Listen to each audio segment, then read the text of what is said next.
Hello दोस्तों, आज हम करेंगे बहुत ही इंपॉर्टेंट क्वेश्चन। ये क्वेश्चन कॉम्पिटिटिव एग्जाम में पूछे जाते हैं। कई बार क्वेश्चन ऐसे आ चुके हैं। अब इन क्वेश्चन को अच्छे से करना।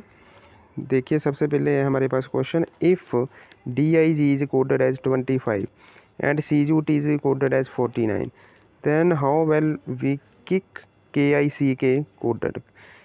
के आई सी को कैसे कोड करोगे आप? उसका जो भी कोड आएगा वो कितना आएगा? 4 ऑप्शन दी गई है आपको, 4 में से कोई एक ठीक होगी आपकी। तो पहले तो हमने ये देखना है भी, जो हमारे पास ये डी आई जी और सी यू टी, इनके जो कोड है पहले तो उनको डी कोड करना पड़ेगा। उसके बाद हम देखेंगे जो हमें गिवन दिया उसको कैसे करना है। सबसे पहले देखिए, ये जो डिग है डी आई जी को कैसे किया। डी का मतलब ये 4th अल्फ़ाबेट होता है, आई जो होता है वो 9th अल्फ़ाबेट होता है, और जी जो 7th अल्फ़ाबेट होता है। अगर आप इनको ऐड करोगे तो ऐड करने के बाद हमारे पास कितना आता है ये 20, लेकिन हमें चाहिए था 25, क्योंकि क्वेश्चन के अकॉर्डिंग क्वेश्चन में उन्होंने कहा हुआ है ये जो डिग है जो वो हमारे पास 25 आना चाहिए। तो लेकिन हमारा जहाँ पर 20 आ रहा है, तो इसका मतलब ये हुआ भी जो 20 आ रहा है, 20 में अगर हम अपनी ओर से 5 ऐड कर दें तो हमारे पास आउटपुट कितनी आती है 25। 20 + 5 कितने हो जाते हैं 25। तो ऐसे ही सी यू टी चेक करते हैं हम। सी यू टी को अगर हम चेक करें, सी की जगह कितना 3rd अल्फ़ाबेटिक है, यू जो 21st, और टी जो होता है वो 20th अल्फ़ाबेट होता है। अगर इन तीनों को हम ऐड करें तो हमारे पास आता है 44, लेकिन अकॉर्डिंग टू क्वेश्चन हमें चाहिए था 49। तो 49 तभी बनेगा अगर हम 44 में 5 को फिर ऐड कर दें। मतलब इसमें भी 5 ऐड किए थे, अब इसमें भी 5 ऐड करने पड़ेंगे, तब हमारा जाकर कोड आता है। तो इसी प्रकार से अगर हम किक पर चेक करें तो किक पर क्या आएगा, सी आई सी के। इस पर चेक करें, जो हमारे पास के है वो हमारा 11th अल्फ़ाबेट है, आई जो होता है वो 9th होता है, सी जो है वो 3rd होगा, के जो है वो फिर 11th होगा। इनको ऐड करोगे तो आपके पास आएगा 34, लेकिन 34 में हमको फिर 5 भी ऐड करना पड़ेगा, क्योंकि पहले दो जो हमें कोड दिए उन पर भी 5 ऐड किया था। तो टोटल हमारा आंसर जो आएगा वो आएगा 39। 39 का मतलब हमारी ऑप्शन होगी इसमें D correct. Question number 2, in the following question select the odd letters from the given alternatives. ये जो 4 ऑप्शन है इनमें से वो कह रहा है भी कोई ना कोई एक रॉन्ग है और कोई ना कोई एक ऑड है, उसको आपने बताना है कौन सा ऑड होगा। तो हम चेक करते हैं अकेले अकेले को कैसे होगा जी। सबसे पहले है FUGT, दूसरा है KPLO, DWEV, CWEX।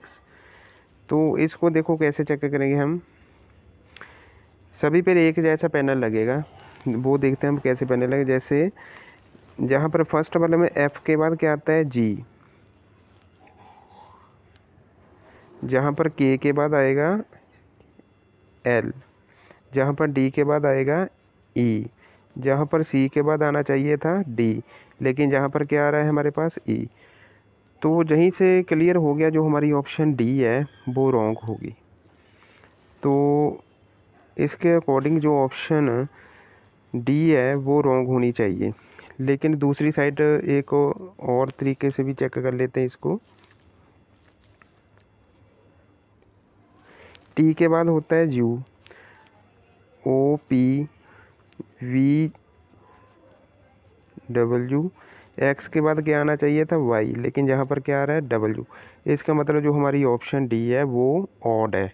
तो इस क्वेश्चन का आंसर आएगा हमारे पास D। नेक्स्ट क्वेश्चन देखिए,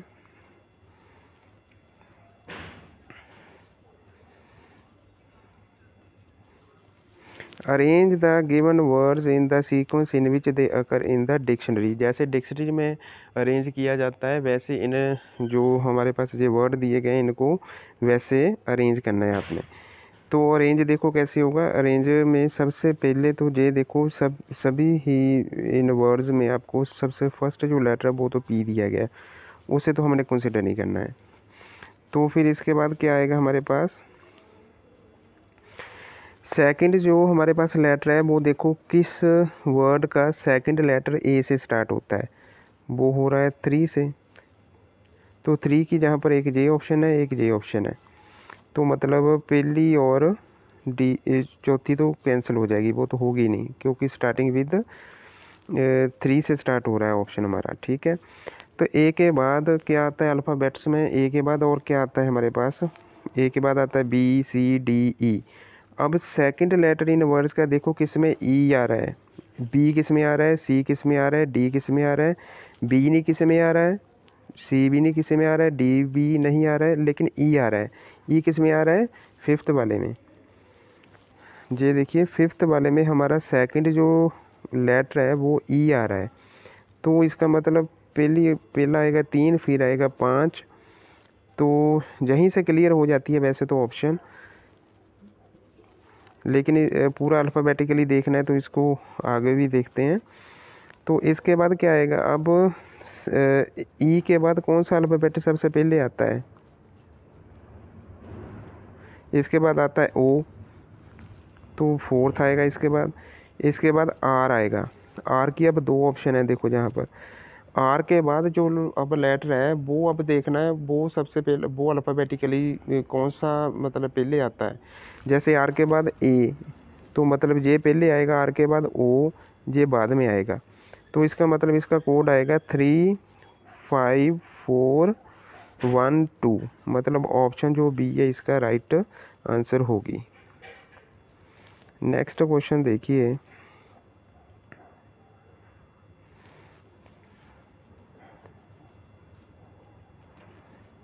question number 4, A series is given with one term missing. Select the correct alternative from the given one that will complete the series. जहाँ पर हमारे पास कुछ लेटर्स दिए हैं क्यू पी ओ एन, तो आगे क्या आएगा, जहाँ पर पूछा उसने क्या आएगा। देखो इंग्लिश अल्फ़ाबेट में जब आप जाओगे तो ये देखो जहाँ पर ये रिवर्स ऑर्डर दिया गया है एक तरह का, जैसे इंग्लिश अल्फ़ाबेट में आता है M N O P Q, लेकिन जहाँ पर जो रिवर्स दिया है इसने दिया है क्यू पी, पी से पहले ओ, फिर एन, फिर क्या आएगा एम। इसका मतलब इसका बेस्ट ऑप्शन होगा ऑप्शन नंबर ए।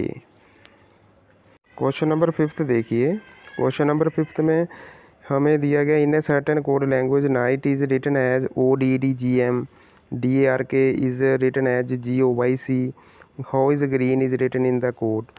तो 4 ऑप्शन दी गई है, कोई एक ऑप्शन उसमें से ठीक होगी, तो हमने वही चेक करना कौन सी ऑप्शन ठीक होगी। देखिए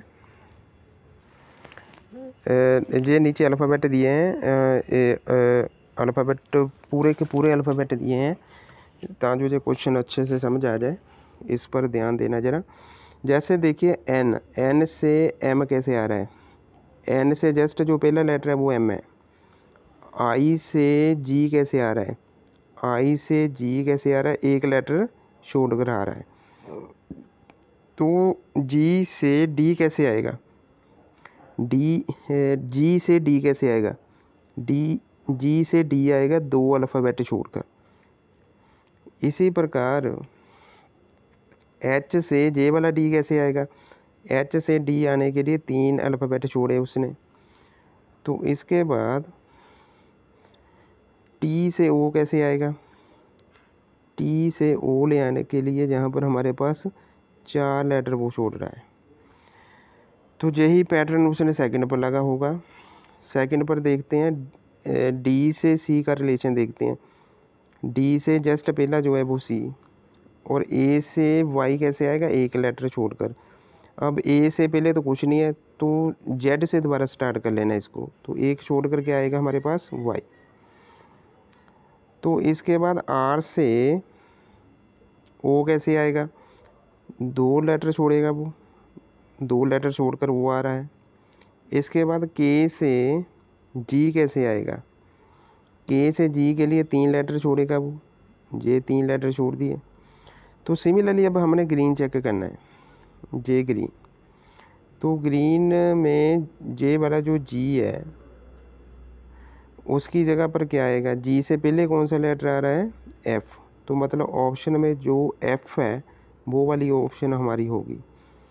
इसमें तो चलो एक ही है तो डी ऑप्शन तो टिक हो गई, पर बाकी भी चलो चेक कर लेते हैं। आर से एक लेटर छोड़कर देखो क्या आता है, क्यू, हाँ पी आता है, पी, तो जहाँ पर भी सेकंड पी है।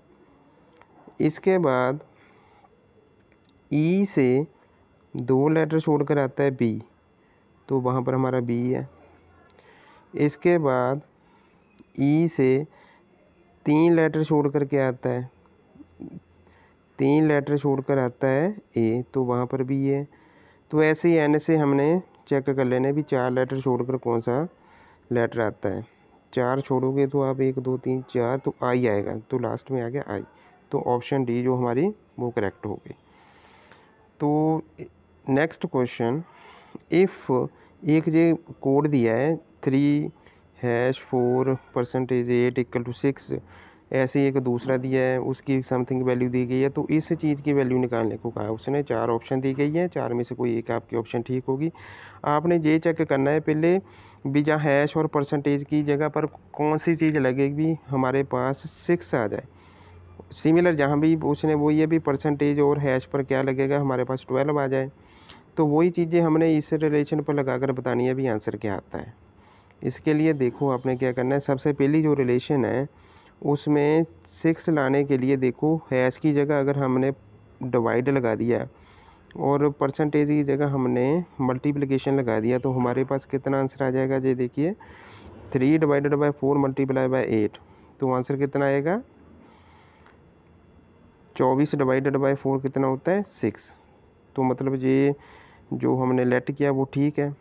ऐसे ही सेकंड पर चेक करते हैं, 9%4#3, इसकी जगह मल्टीप्लिकेशन, इसकी जगह डिवीज़न, तो क्या होगा हमारे पास 36/3 कितना होता है हमारे पास 12।